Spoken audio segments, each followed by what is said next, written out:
heri ya maombi sasa kwako tunarudi sumbukuya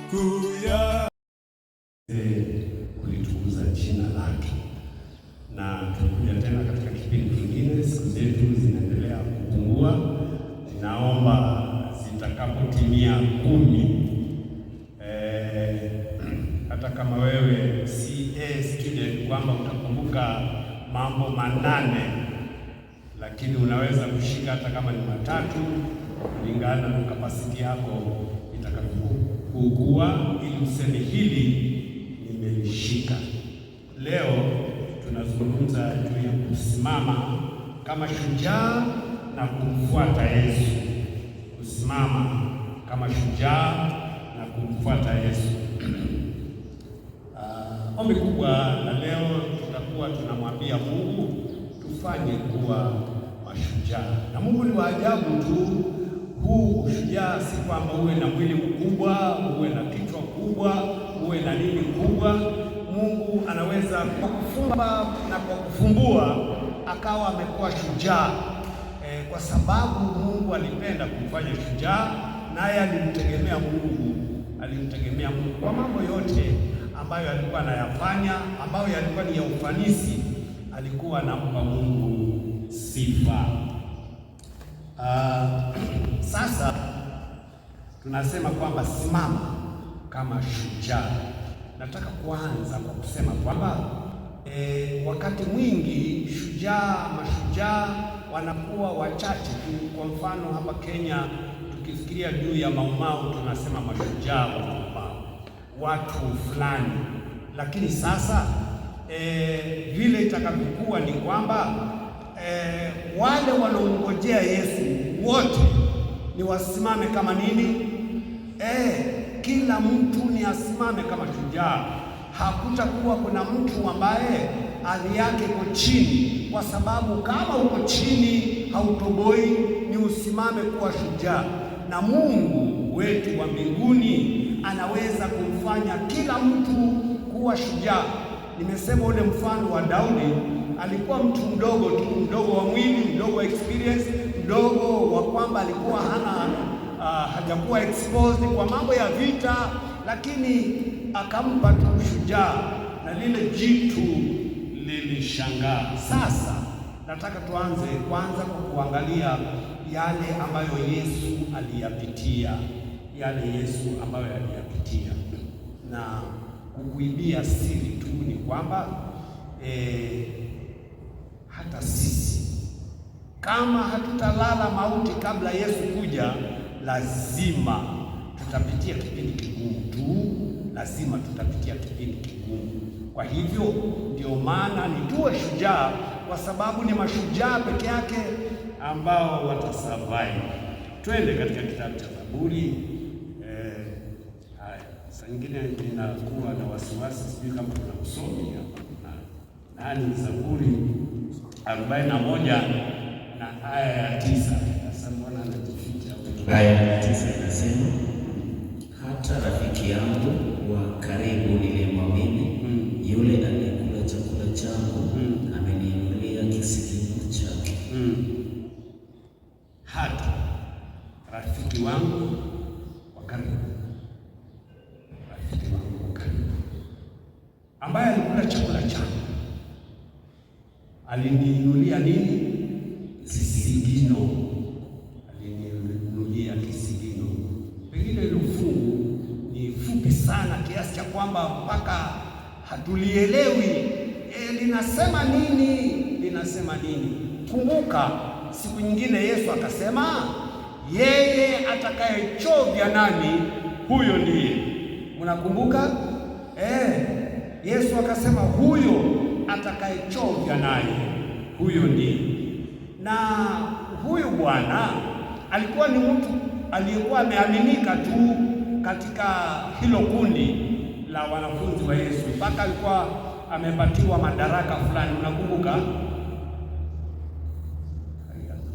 Unakumbuka madaraka aliyokuwa amepatiwa? Hamjajua ni nani? Haya, ngoja nirudie tena ili twende mbele pamoja, maanake nikienda mbele pamoja peke yangu nitakuwa sijafanya kitu. Nasema kwamba Yesu alisema huyo atakayechovya nami, basi huyo ndiye atakayenifanya nini? Atakayenisaliti. Na wale wanafunzi hawakujua ni nani na nani ni nani ama ni nani atakayefanya hivyo. Kwa ghafla, sijui kwa ghafla ama polepole ama namna gani, mtu fulani akachovya pamoja naye, na watu wakasema na ikanyamazika hivyo. Mnamkumbuka alikuwa ni nani? Alikuwa ni nani? Yuda. Alikuwa ni Yuda. Yuda alikuwa amepatiwa mamlaka gani pale katika kile kikundi cha wanafunzi wa Yesu? Alikuwa mtu aliaminika tu. Alikuwa na mamlaka gani? Mnajisemea nini wenyewe polepole? Haya. Sasa Yesu anasema, hebu lisome tena hilo fungu msomaji. At least limefunuka kiasi sasa. Nasema hata rafiki yangu wa karibu mimi, yule aliyekula chakula changu ameninunulia kisigino changu. Nasema na huyu ni mtunga Zaburi Daudi, na haya mambo yalikuwa yanasemwa kama unabii kwamba Yesu atayasema hizo siku hizo za baadaye. Na Yesu anasema hata rafiki wangu wa karibu aliyekula chakula changu, yeye aliniinulia kisigino. Kumuinulia kisigino ni kwamba alijitenga naye. Unakumbuka hiyo hadithi, sitairudia, lakini nataka kusema kwamba kupitia maneno haya ni dhahiri kwamba kutatokea kitu wakati ule utakaokuwa mgumu, kwa sababu Yesu anaposema maneno haya haukuwa wakati rahisi. Ninasema ule wakati mgumu, hata rafiki yako ambaye unamtegemea, unamwamini, hata yeye anaweza kukutupa, anaweza kukuuza, huyo rafiki yako. Zile hadithi zinazosemwa kutoka kule Rwanda, zinasema kwamba kuna watu walikuwa wanauza wenzao sijui wapate faida gani.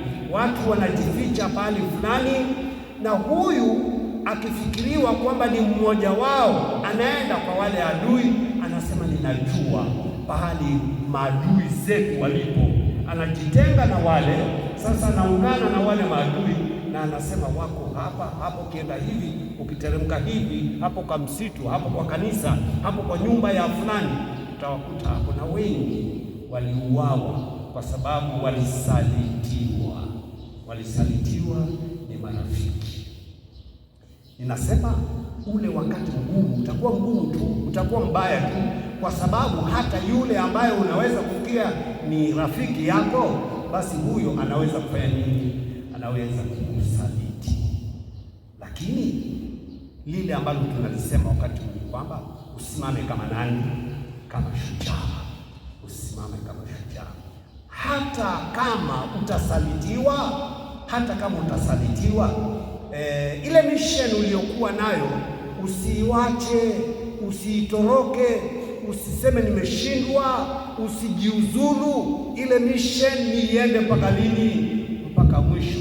Na itafanyika hivyo kama wewe umesimama kama nani?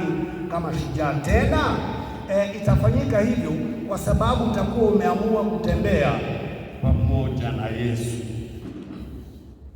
Haya mambo haya ninayoyasema, ninataka kuwahakikishia kwamba kwa nguvu zetu za kibinadamu, mnajua hata Biblia inasema roho inapenda, lakini mwili ni nini? Mwili ni dhaifu. Na kwa nguvu za kibinadamu hii mili yetu inakuwa midhaifu. Tunaweza kutamani iwe hivyo, lakini nguvu tutapungukiwa ama tunapungukiwa. Kwa hivyo tukijua hivyo kwamba sisi ni wadhaifu, especially ule wakati ambapo mambo yamekuwa magumu, ni tuanze kujisalimisha. Kutokea lini? Kutokea sasa, ili ule wakati ule utakapokuja Bwana awe ametushikilia na sisi tuwe tumezoea kumtegemea Bwana, na hiyo ndiyo njia peke yake ambayo itatufanya tuwe salama.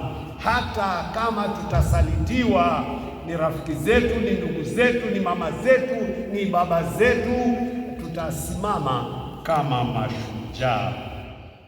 Twende katika kitabu cha Luka 22 na aya tutaanza ya 39. Luka 22 inasema, Yesu akatoka akaenda kwenye milima ya Mizeituni kama ilivyokuwa kawaida yake, na wanafunzi wake wakamfuata. Endelea. Walipofika huko, akawaambia wanafunzi wake, mpeni msije mkaingia majaribuni. Endelea. Akajitenga nao kama umbali wa kutupa jiwe, akapiga magoti haya. Hii ndio siri, na kufichua hii siri kwamba yale mambo ni tujue yatakuja. Tukiwa na hakika yale mambo yatakuja, tunaanza kujitayarisha sasa. Hata yule Daudi, yule kijana Daudi alipokuwa sasa anaenda na akakuta kuna Goliathi, hakutegemea uwezo wake wakati ule, lakini alitegemea yale yaliyopita, ya kwamba wakati alipokuwa akichunga wanyama kondoo za baba zake, kulikuja simba na akamalizana naye. Akasema tena kulikuja nini? Kulikuja dubu, na huyo dubu pia akafanya nini? Akamalizana naye. Ninasema haya mambo ni yawe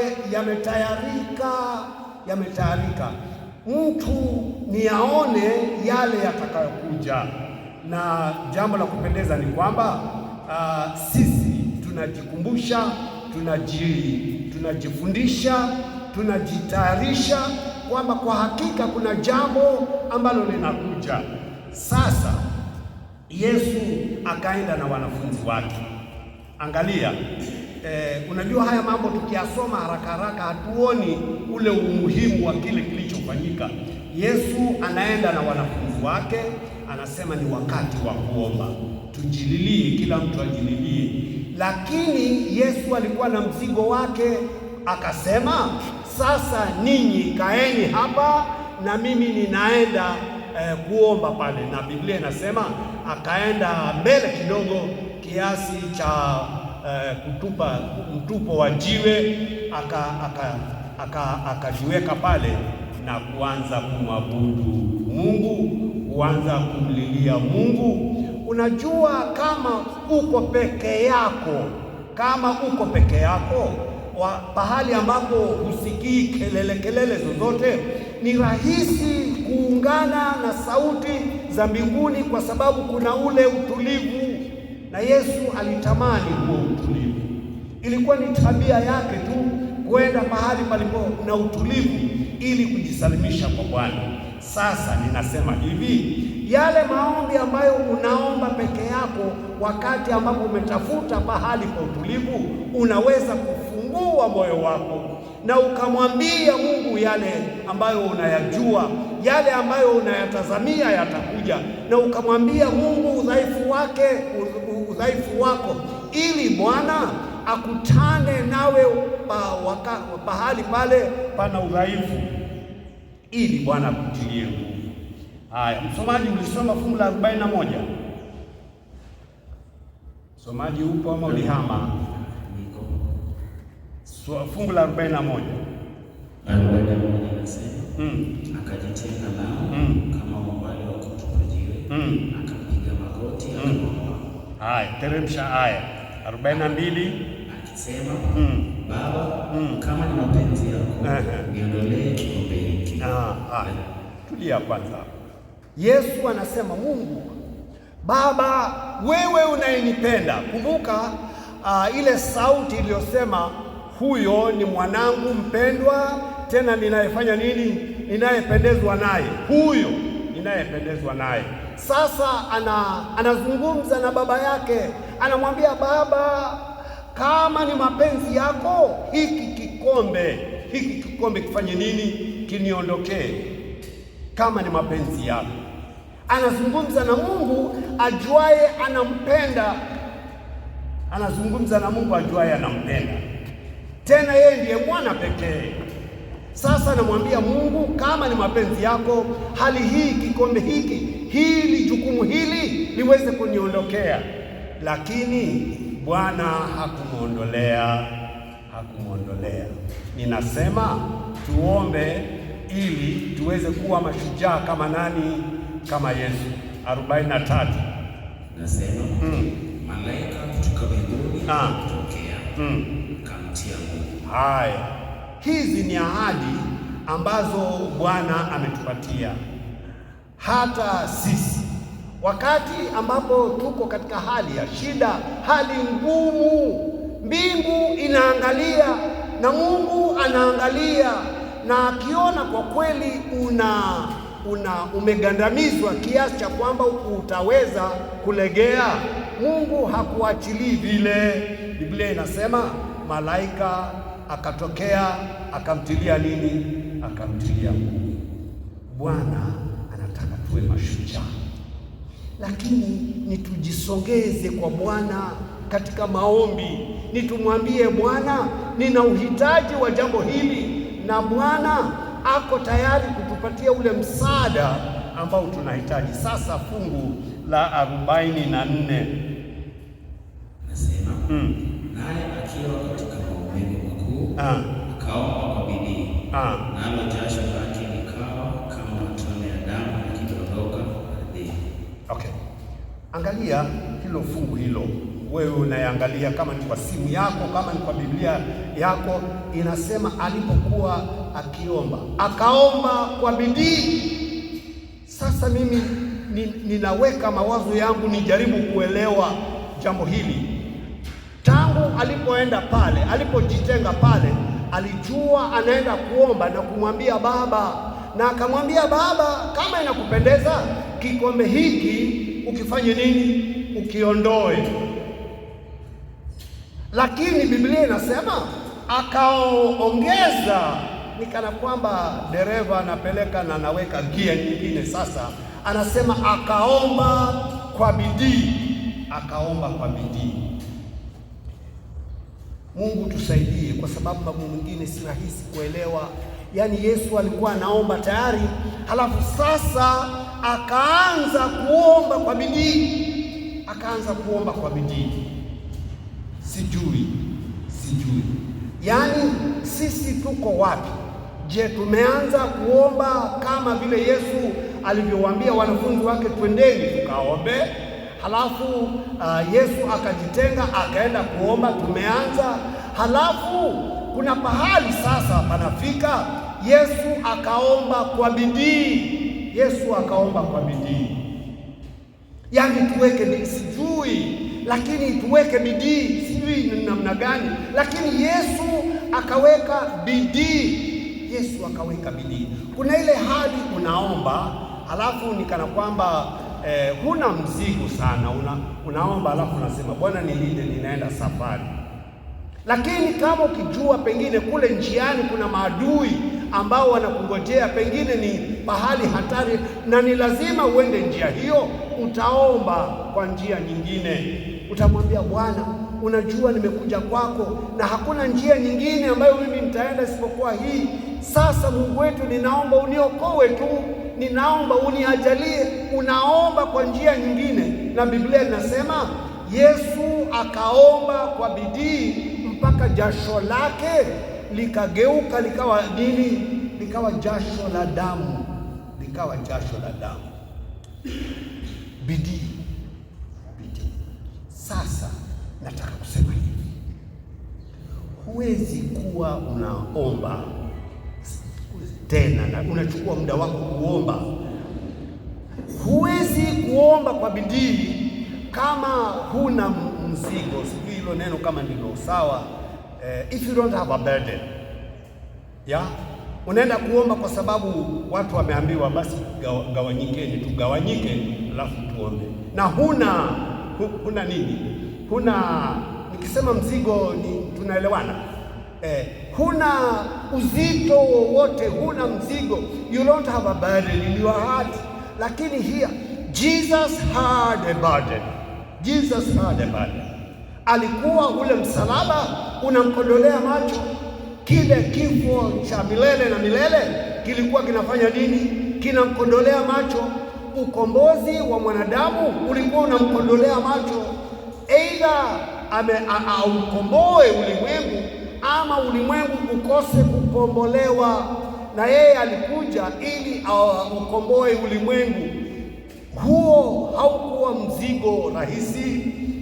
Kama mimi kama binadamu ningeanza kufikiria niliwacha vyote huko mbinguni, mimi niliyekuwa Mungu muumbaji, nikaja kuishi hapa, nikaja kuzaliwa hapa kama mtoto mdogo, nimekuwa katika familia iliyo chini, nimeteseka, nimetembea kwa mguu, nimeumia. Hata wakati mwingine alikuwa na njaa. Unakumbuka alipoenda pale kisimani akawaambia wanafunzi wake, nendeni mkanunue mkate. Yeye akabaki wapi? Pale kisimani, na alikuwa na njaa. Kuna wakati alichoka, halafu siku nyingine akasema, mbweha wana mashimo yao na ndege wana viota vyao, lakini mwana wa Adamu hana nini? Alikuwa anazungumzia juu ya dhiki ambayo alipitia. Ninasema Yesu alikuwa ana mzigo. Yesu alikuwa na mzigo. Ndugu zangu, tukielewa yale mambo yatakayokuja, tutakuwa na mzigo. Kwanza tuelewe kanisa litaingia kwa shida. Kanisa litaingia kwa shida na litasumbuka tu, sijui litasumbuka namna gani, lakini wachana na kanisa. Familia zetu zitaingia kwa shida. Wacha familia zetu, mimi mwenyewe, wewe mwenyewe utaingia kwa nini? Utaingia kwa shida. Utatamani kwamba kuwe na amani, kuwe na utulivu, uende kanisani, uungane na wengine, muweze kuomba, kufarijiana, lakini wakati huo hautakuwa. Kuta wengine watapitia vipindi vya kwamba anatafutwa tu. Mumemwona wapi? Mumemsikia ameenda wapi? Amejificha wapi? Ninasema kipindi kinakuja wakati utakuwa mgumu. Heri lile jicho ambalo linaona kiwaziwazi yale mambo ambayo yatakayokuja wakati mambo hayajafanya nini? Hayajakuja, ili tujitayarishe kwa ile dhiki. Vitabu vingine vinasema, vya Biblia vinasema kwamba ile dhiki ile, kama siku zisingekatwa, siku za hiyo dhiki, hakuna hata mmoja angefanya nini? Angeokoka, kwa sababu ni dhiki, na inaitwa dhiki tu, dhiki ya Yakobo, dhiki. Jicho halijaona dhiki hiyo itakuwa ni dhiki ya mwisho.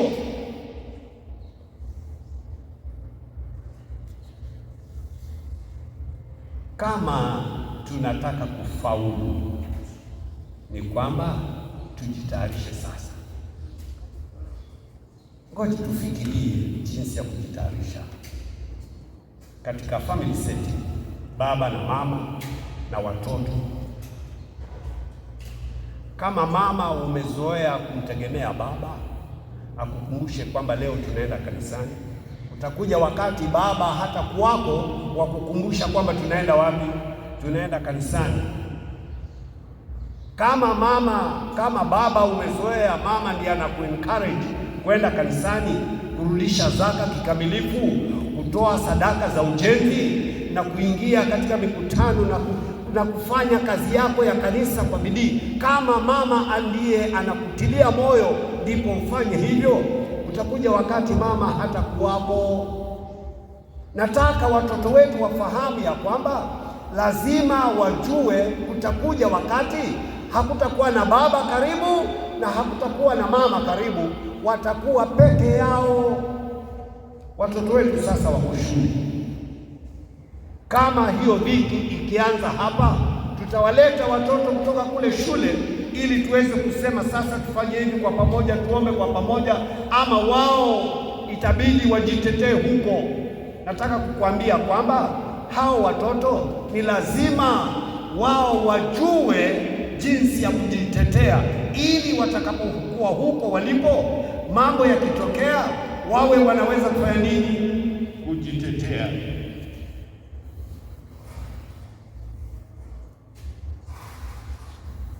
Yesu alikuwa na mzigo hata juu ya wanafunzi wake.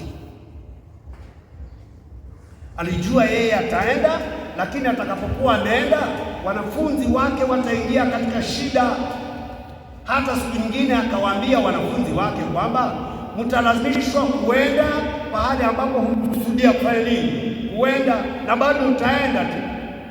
Sasa mzigo wa Yesu ulikuwa hii kazi yote ambayo nimeifanya, nikienda itabaki ama itakufa kifo cha mende.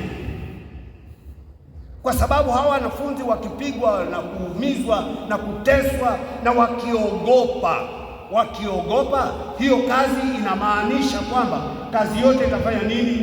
Italala na itakufa. Alikuwa na mzigo tu juu ya maisha ya baadaye ya ile kazi ambayo alikuwa amefanya nini? Ameifanya. Ukienda katika Yohana 17 ambayo hatutaisoma sasa, Yesu anawaombea wanafunzi wake. Anasema, Bwana, walinde hawa ambao ulinipatia. Yaani anafikiria akienda, anawaza akienda hawa watasimama.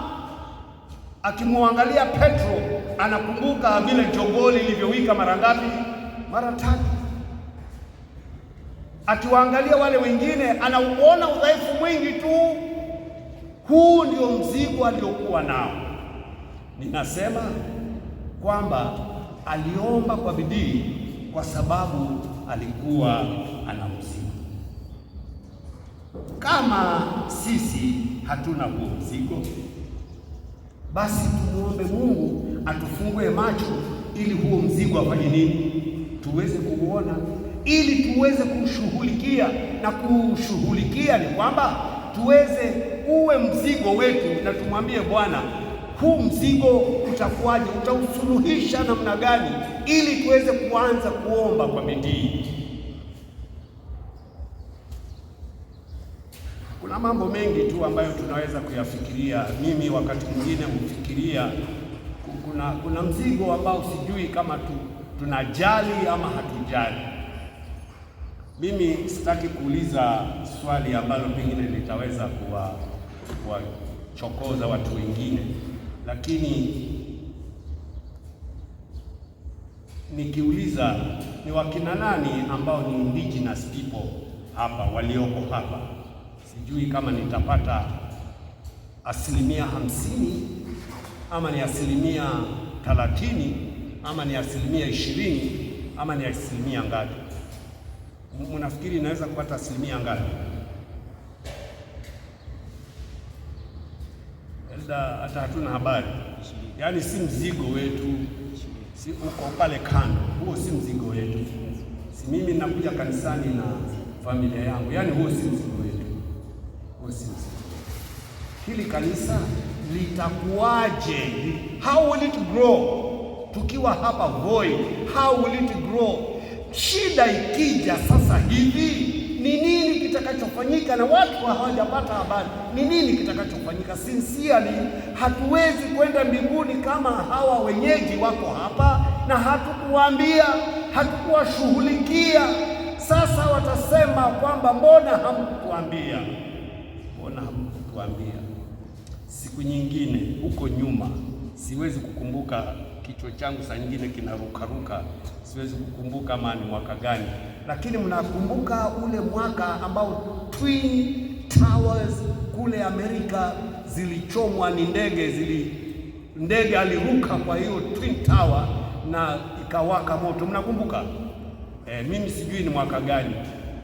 Sasa Mtongwe, mama mwingine anazungumza na mama mwingine, anasema haya mambo haya yasikushangaze sana, kwa sababu yaliandikwa ni mwandishi wa vitabu ambavyo sisi wa Sabato tunavisoma, Ellen G. White.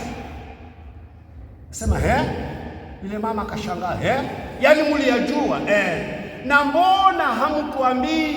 Mbona hamtuambii?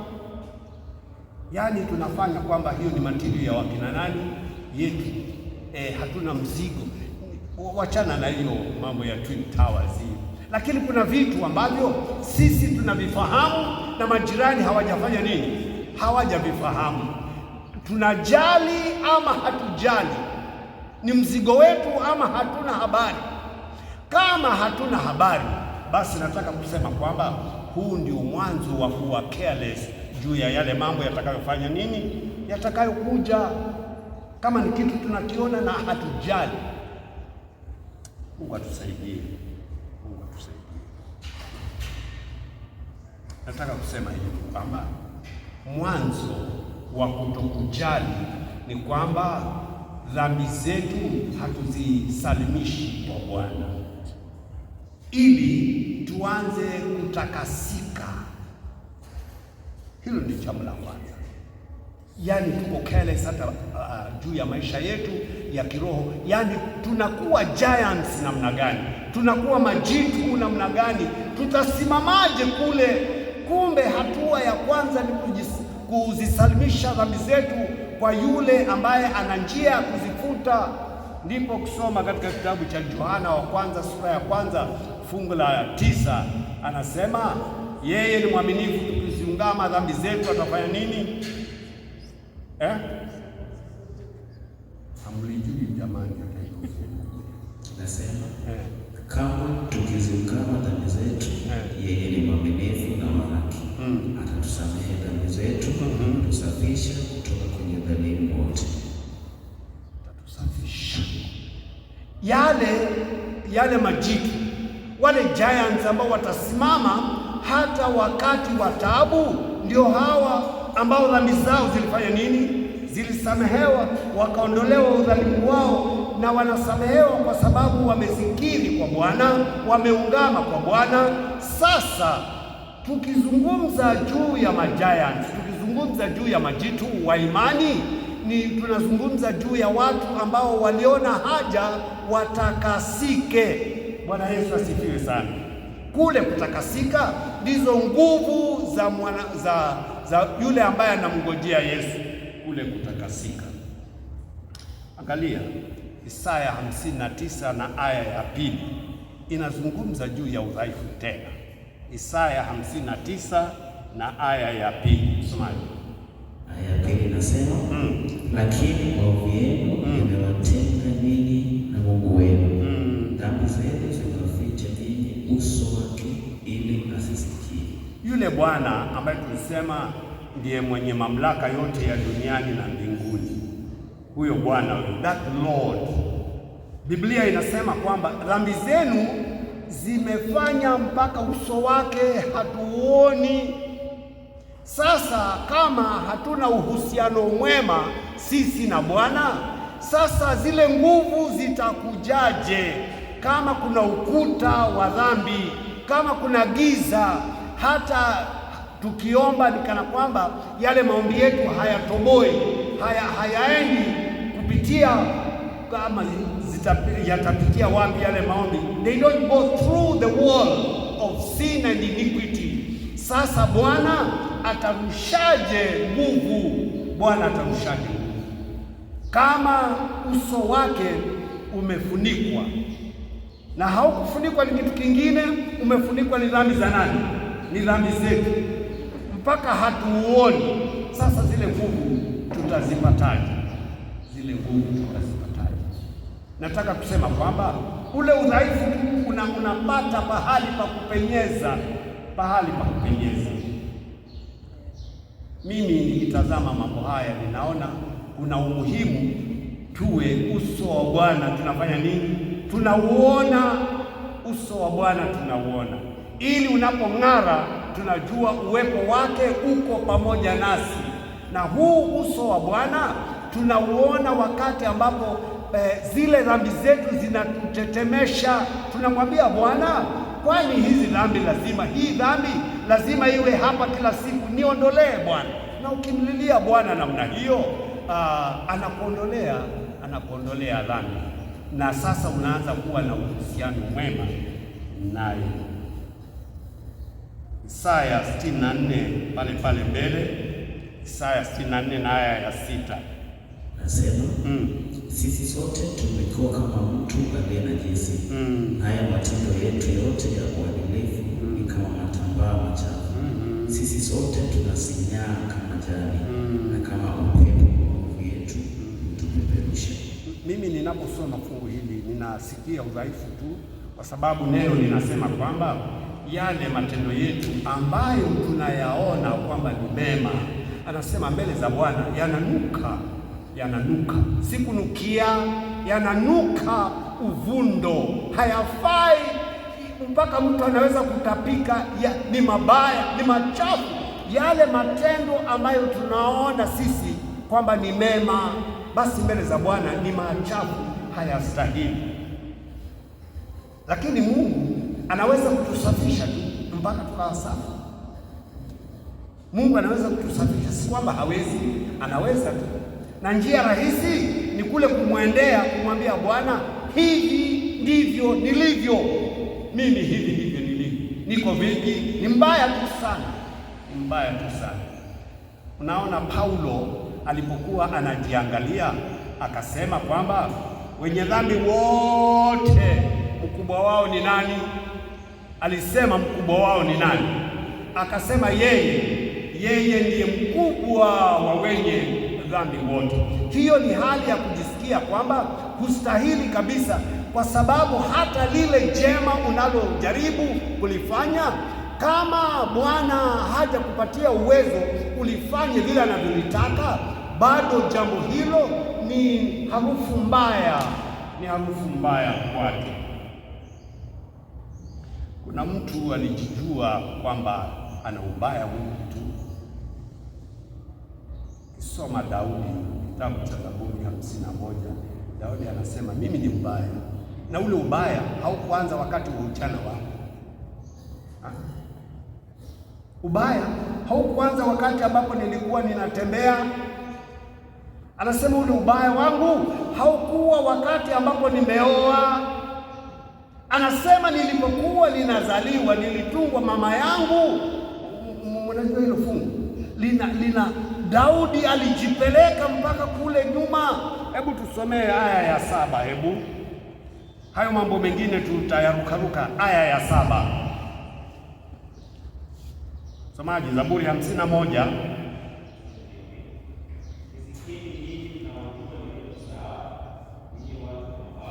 Na sheria yangu mioyoni mwenu. Unasoma wapi?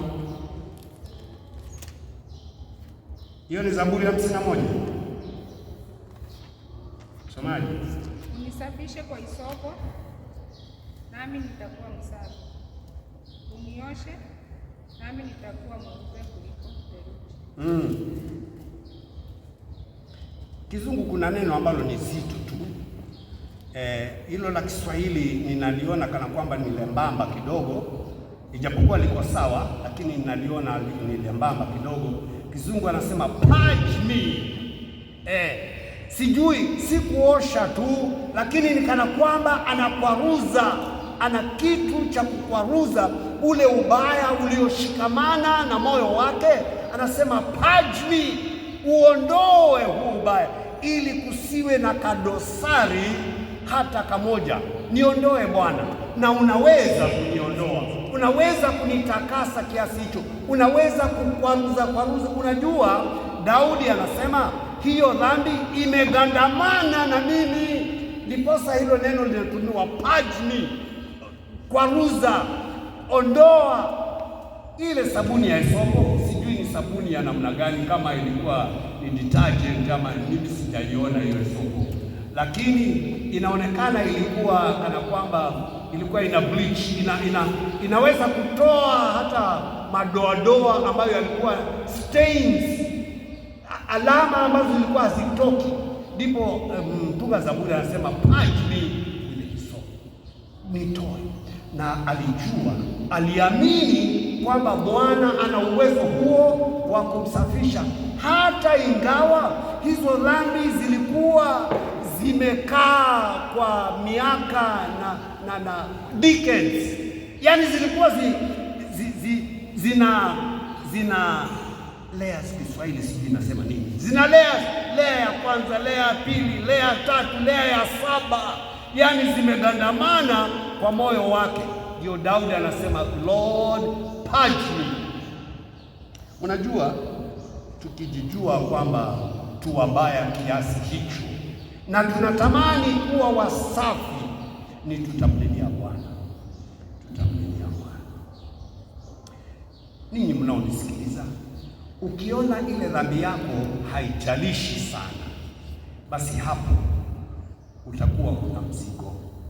Kama ile dhambi yako haifanyi nini, haijalishi sana, ukisema kwanza si mimi peke yangu, ukisema kwamba mwanadamu ndivyo alivyo, yani unaipatia uwanja wa kwamba unaipapasa ili izidi kukaa hapo tu.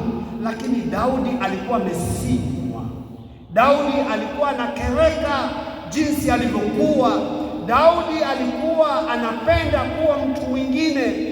Na ninataka kusema kwamba ukimwomba Bwana uwe mtu mwingine, mtu aliyesafishwa, mtu aliyetakaswa, inawezekana, inawezekana. Jambo lililo dhahiri ni kwamba wale watakao kuja chukuliwa wakati Yesu anakuja ni kwamba ni wale ambao wametakasika. Na nataka kusema hivi kwamba ile damu ya Yesu Kristo, tukimwomba Bwana kwamba itusafishe, itutakase, ili ituoshe, ili tufanye, inaweza. Bwana Yesu asifiwe. Si kwamba inapungukiwa na uwezo, inaweza, inaweza. Jambo ambalo ni la maana sana ni kwamba tumlilie Mungu ili aweze kutuweka tayari kwa yale mambo ambayo yatakayokuja. Sasa tukimaliza, nataka niseme hivi: wakati ambapo tunamlilia Bwana, kule kujiona kwamba hatustahili kutaendelea kuzidi, na Bwana ndivyo anaendelea kututakasa. The more you get close to Jesus, the more you feel that you are not worthy to be near him. Na hivyo ukijitambua hivyo, utaona kuna haja tu ya kwamba Bwana aendelee kufanya ile kazi yake ya utakaso mpaka itakapomalizika. Tumezungumzia juu ya mizigo ambayo itatufanya tumlilie Bwana, na hapa tunamaliza na kwamba mzigo ambao ni mzito sana ni mzigo wako, ni mzigo wangu binafsi. Unajua Yesu alisema, mbona unazungumzia juu ya fulani kwamba ana kipanzi kilicho ndani ya jicho lako, lakini wewe una nini? Wewe una nini? Una liboriti likubwa. Sasa tuanze na ile boriti. Ile boriti ni zile dhambi zangu, ya kwamba zinalemea tu, na Mungu ana nia ya kwamba niwe giant, kwa sababu kama sitakuwa giant, sitasimama ule wakati wa dhiki itakapokuja. Angalia vile anavyofanya, ana patch, ana lile neno kusafisha, mimi nimesema si hivi kinalo, anakwaruza, anaondoa dhambi, halafu anakupatia uwezo wa Roho Mtakatifu. Bwana Yesu asifiwe. Yani ana exchange ule ubaya, anauondoa, halafu wewe anakufanya nini? Anakupa wema. Yani siku baada ya siku anakuongezea ule wema, na unaendelea kuimarika, na unaendelea kuwa na nguvu, na unaendelea kuwa kijitu mpaka uwe lijitu, ili ule wakati dhiki itakapokuja, Bwana atakuwa ametuajalia kuweza kusimama hata ule wakati mgumu, kwa sababu Bwana atakuwa ametuimarisha. Jioni ya leo naomba Mungu atuwezeshe, Mungu atubariki, ili prosesi hiyo kama haijaanza basi ianze. Na ianze wakati gani? Sasa hivi, ili watu wa Mungu, jeshi la Mungu lianze kuimarika. Ule wakati utakapokuja, Bwana awe ametuimarisha. Mungu atubariki kwa maneno